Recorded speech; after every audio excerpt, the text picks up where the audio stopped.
Hello বন্ধুরা, ভারতের mini Switzerland নামে পরিচিত পাহেলগামের বাইসারান ভ্যালিতে এক ভয়ঙ্কর সন্ত্রাসবাদী হামলা ঘটেছে। এতটাই ভয়াবহ যে পুরো দেশটা কেঁপে উঠেছে। এখনো পর্যন্ত পাওয়া তথ্য অনুযায়ী অন্তত 26 জনের মৃত্যু হয়েছে এই হামলায়। 17 জন আহত হয়েছেন। 26 জন মৃতের মধ্যে সবাই পুরুষ। এতটাই উচ্চতা বিশিষ্ট জায়গা পৌঁছাতে হাঁটা অথবা খচ্চরের মাধ্যমে যাওয়া যায়। রেস্কিউ অপারেশনে হেলিকপ্টার ব্যবহার করতে হয়েছে। আহতদের ফিরিয়ে আনতেও স্থানীয়রা খচ্চর ব্যবহার করেছেন। অন্তত 12 জন পর্যটককে পাহেলগাম হাসপাতালে ভর্তি করা হয়েছিল। চিকিৎসকরা জানিয়েছেন তারা এখনো স্থিতিশীল অবস্থায় আছেন।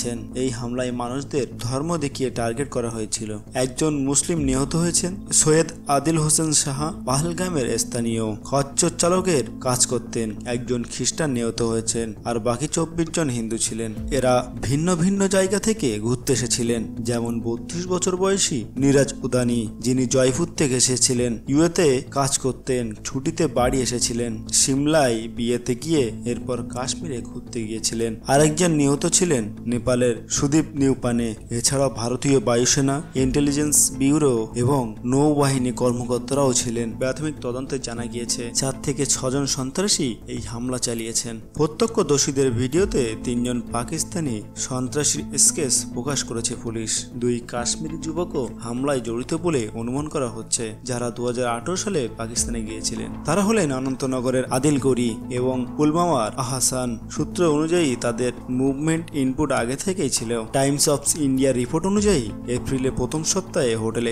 স্ক্যান করা ইনপুটও ছিল, অর্থাৎ গোয়েন্দার তথ্য থাকা সত্ত্বেও হামলা ঠেকানো যায়নি। বন্ধুরা, এটা শুনে নিশ্চয়ই পুলওয়ামা হামলার কথা মনে পড়েছে। 2019 সালে কেন্দ্র বলেছিল পুলওয়ামার কোনো গোয়েন্দার ব্যর্থতা ছিল না, কিন্তু পরে দেখা যায় 11টি গোয়েন্দা ইনপুট ছিল হামলার আগে। পুলওয়ামার হামলাকারীরা মুদাসির আহমেদ খান এবং আদিল আহমেদ দারের সংক্রান্ত তথ্য আগে থেকে গোয়েন্দা সংস্থার কাছে ছিল। তবুও 78টি গাড়ি, বিশাল কনভয়ে 2500 জন জওয়ানকে একসঙ্গে পাঠানো হয়েছিল। এত সব ইনপুট থাকা সত্ত্বেও পুলওয়ামা হামলা হলো কিভাবে হলো? এই প্রশ্নটা আমাদের করতেই হবে। কেন্দ্রীয় সরকার সীমান্ত নিরাপত্তা, বিএসএফ, সেনাবাহিনী সব নিয়ন্ত্রণ করে, তাহলে বিদেশি সন্ত্রাসীরা অনুপ্রবেশ করে কিভাবে? বন্ধুরা, দেশের নিরাপত্তার দায়িত্ব সরকারের। প্রশ্ন তো সরকারকেই করতে হবে। 2016 সালে নোটবন্দির সময় প্রধানমন্ত্রী বলেছিলেন সন্ত্রাসের কোমর ভেঙে গেছে, তাহলে তারপরে এত হামলা কেন?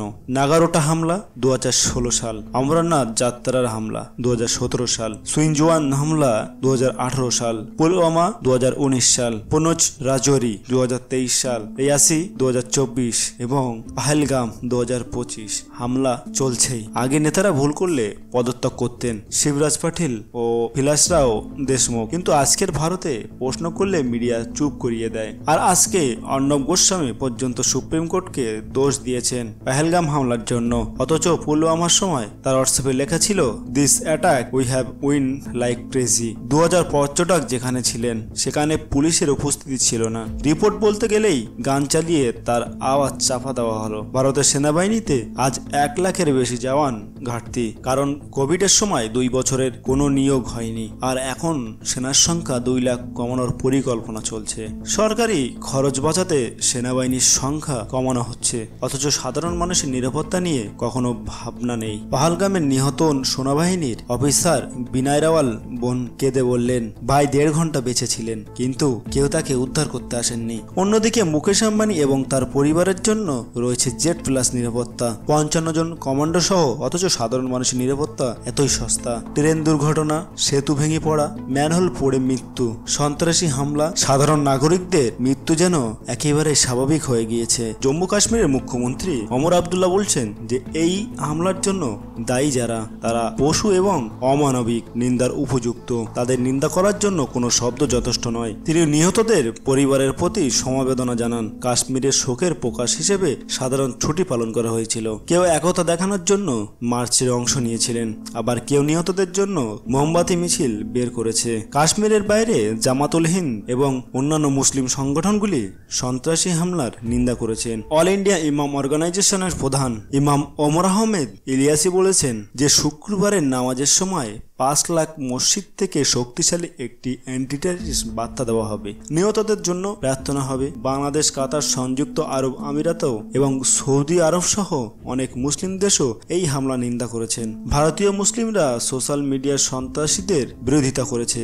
একজন খ্রিস্টান, বৌদ্ধ বা জৈন, আপনি ব্রাহ্মণ, রাজপুত বা দলিত, আপনি হরিয়ানাভি বা মারাঠি, এক কথা স্পষ্টভাবে বুঝুন, যেখানেই হিংসা হোক সেটাই ধর্ম, জাতি, ভাষা বা অন্যান্য কিছু হোক, যে হিংসা করবে তাকে নির্দ্বিধায় সমালোচনা করুন। এটা পেহেলগাম সন্ত্রাসী হামলা হোক বা প্যালেস্টাইনে মানুষের মৃত্যু, সেটা জাতিগত সহিংসতা হোক বা অঞ্চলের ভাষা না বলার কারণে মারধর, হিংসার প্রতিটি ঘটনা আমাদের দেশের জন্য এক ধরনের তিমিকের মতো। সন্ত্রাসী এবং ঘৃণাবাদীরা আপনাদের উস্কানি দিতে চেষ্টা করবে। তারা বলবে তারা আপনাদের ক্ষতি করবে, কিন্তু আপনাকে উস্কানো যাবে না। এই আমরা বনাম তারা শত্রুতা প্রোপাগান্ডা থেকে বের হয়ে আসতে হবে। আমরা ভারতীয়রা দাবি করছি সমস্ত অপরাধী উপাদান এবং সন্ত্রাসী উপাদানকে জেলে আটকে শাস্তি দেওয়া হোক, আর বাকি নাগরিকরা আমাদের একসঙ্গে থাকতে হবে দেশের শান্তি এবং উন্নতি আনতে। তাই জোর গলায় বলুন, ভারতীয় একতা জিন্দাবাদ। এই সন্ত্রাসী মতদর্শের বিরুদ্ধে, এই দেশকে ভাঙতে চাওয়াদের বিরুদ্ধে ভারতীয় একতা জিন্দাবাদ।